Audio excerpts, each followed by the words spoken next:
2025 के विधानसभा चुनाव में तेजस्वी यादव को कांटे की टक्कर देने वाले हैं उपेंद्र कुशवाहा। उपेंद्र कुशवाहा इसके लिए पूरी तैयारी कर ली है और उपेंद्र कुशवाहा का जो तैयारी है वो एक्चुअल में जो है तैयारी वो निश्चित रूप से अगर उपेंद्र कुशवाहा अपनी तैयारी किए हैं, जो प्लान किए हैं, अगर उसमें सफल हो पाते हैं तो निश्चित रूप से जो है तेजस्वी को कांटे की टक्कर देंगे। एक भावी मुख्यमंत्री चेहरा के तौर पर उपेंद्र कुशवाहा भी जो है वो तेजस्वी यादव के सामने खड़े हो जाएंगे।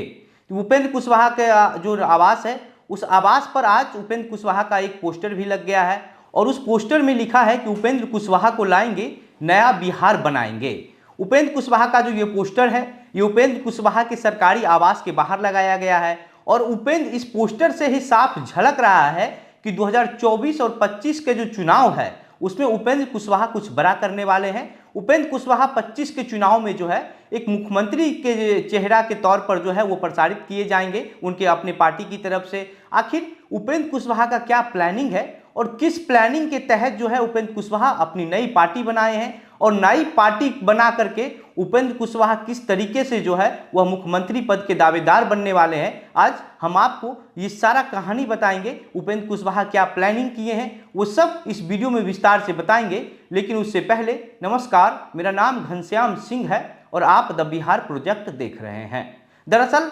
उपेंद्र कुशवाहा जदयू से नाराज होकर अपनी नई पार्टी बनाए हैं। 18 साल के राजनीतिक कैरियर में उपेंद्र कुशवाहा का तीसरी बार ऐसा है जब नीतीश कुमार से अलग हुए हैं और पहली बार जो है उपेंद्र कुशवाहा 2005 में अलग हुए थे और उसके बाद 2013 में अलग हुए और 2013 में जब उपेंद्र कुशवाहा नीतीश कुमार से अलग हुए तो अपना एक नई पार्टी रालोसपा का गठन किए और उसके बाद जब मार्च 2021 में उपेंद्र कुशवाहा फिर से नीतीश कुमार के साथ गए तो वहां पर उन्होंने अपनी पार्टी रालोसपा जो था उसका विलय जदयू में कर दिए और इसके बाद उपेंद्र कुशवाहा को एमएलसी बनाया गया और उसके बाद संसदीय बोर्ड के राष्ट्रीय अध्यक्ष बनाया गया और उसके बाद उपेंद्र कुशवाहा जो है अपने आप को निचली स्तर पर जो है वो मजबूत करने लगे और मजबूत कर भी लिए। इसमें कोई शक नहीं है कि उपेंद्र कुशवाहा कुशवाहा जाति के बड़े नेता हैं और कुशवाहा जाति का जो संख्या है बिहार में वह यादव के बाद जो अगर कोई सबसे बड़ा जाति संख्या में है तो वह जाति कुशवाहा ही है। 18% के आसपास जो है यादव की संख्या है और लगभग 10% जो है वह कुशवाहा की संख्या है और 3% कुर्मी की संख्या है। तो उपेंद्र कुशवाहा कुशवाहा जाति के बड़े नेता हैं और इसके बाद अगर उपेंद्र कुशवाहा अपनी जाति को एकजुट करने के लिए एक यात्रा भी निकाल रहे हैं, विरासत बचाओ यात्रा, जिसकी शुरुआत उपेंद्र कुशवाहा चंपारण से करने वाले हैं। उपेंद्र कुशवाहा के विरासत बचाओ यात्रा का पहला चरण 28 फरवरी से 6 मार्च होगा और उसके बाद दूसरा चरण जो है वो 15 से 20 मार्च होगा। इस यात्रा के दौरान उपेंद्र कुशवाहा बिहार के हर एक विधानसभा में जाएंगे, अपनी जाति अपने समाज के लोगों को एकजुट करेंगे और उनसे बात करेंगे और उसके बाद जो है वहीं से जो है उपेंद्र कुशवाहा को भावी मुख्यमंत्री के तौर पर प्रसारित किया जाएगा। भावी मुख्यमंत्री के तौर पर जो है उपेंद्र कुशवाहा का प्रचार प्रसार किया जाएगा,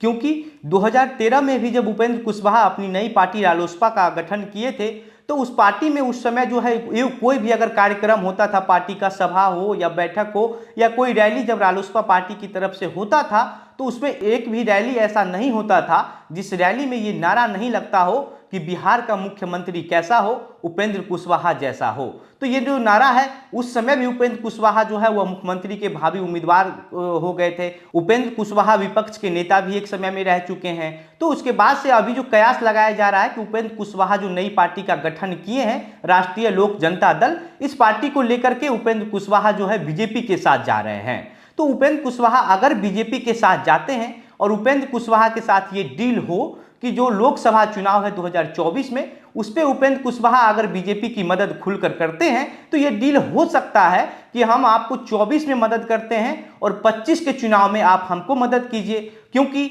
ऐसा कयास इसलिए लगाया जा रहा है क्योंकि बीजेपी के पास जो है वो मुख्यमंत्री पद का कोई चेहरा नहीं है बिहार में और कोई भी एक भी ऐसा बीजेपी का कोई नेता नहीं है जिसको मुख्यमंत्री के लिए पहले से ही उसका नाम क्लियर करके उस चेहरे पर चुनाव लड़ा जाए। तो बीजेपी का जो चुनाव है वो नरेंद्र मोदी के नाम पर ही लड़ा जाता है। जैसे अगर उत्तर प्रदेश की बात कीजिए तो उत्तर प्रदेश में एक चेहरा योगी आदित्यनाथ का है जिसके चेहरे पर बीजेपी चुनाव लड़ती है, लेकिन अगर बिहार की बात करें तो बिहार में बीजेपी के पास ऐसा कोई चेहरा नहीं है जिसके चेहरे पर बीजेपी चुनाव लड़ सकती है, और कांग्रेस का भी कोई चेहरा नहीं है। लेकिन कांग्रेस तो अपना नेता, अपना मुख्यमंत्री तेजस्वी यादव को मान लिया है। कांग्रेस जो है वो तेजस्वी यादव के साथ ही रहेंगे। लेकिन अगर उपेंद्र कुशवाहा का साथ बीजेपी 25 के चुनाव में दे देती है तो उपेंद्र कुशवाहा है वह निश्चित रूप से एक अच्छे मायने पर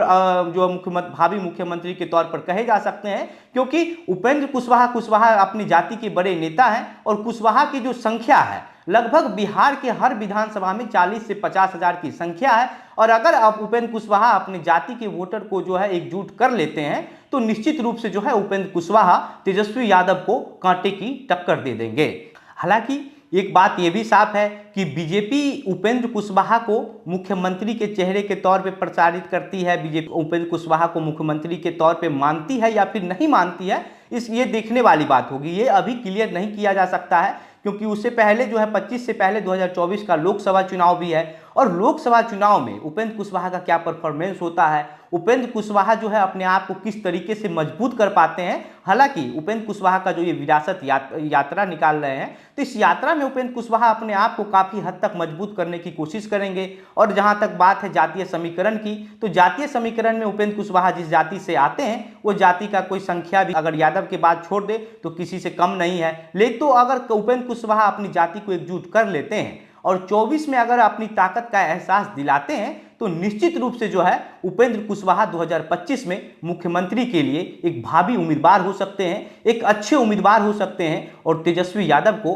कांटे की टक्कर दे सकते हैं। बाकी आप इस पूरे मामले पर क्या सोचते हैं? आपको क्या लगता है कि उपेंद्र कुशवाहा को बीजेपी मुख्यमंत्री के चेहरे के तौर पर मानेगी या फिर नहीं मानेगी, और तेजस्वी यादव को टक्कर देने में उपेंद्र कुशवाहा किस हद तक सफल हो पाएंगे? अपनी सारी बातें हमें कमेंट बॉक्स में लिखकर बताइए। और अगर आपको ये वीडियो ठीक लगी हो तो वीडियो को शेयर करके और भी लोगों तक पहुंचाइए। मेरा नाम घनश्याम सिंह है। आप द बिहार प्रोजेक्ट देख रहे थे। बहुत बहुत धन्यवाद।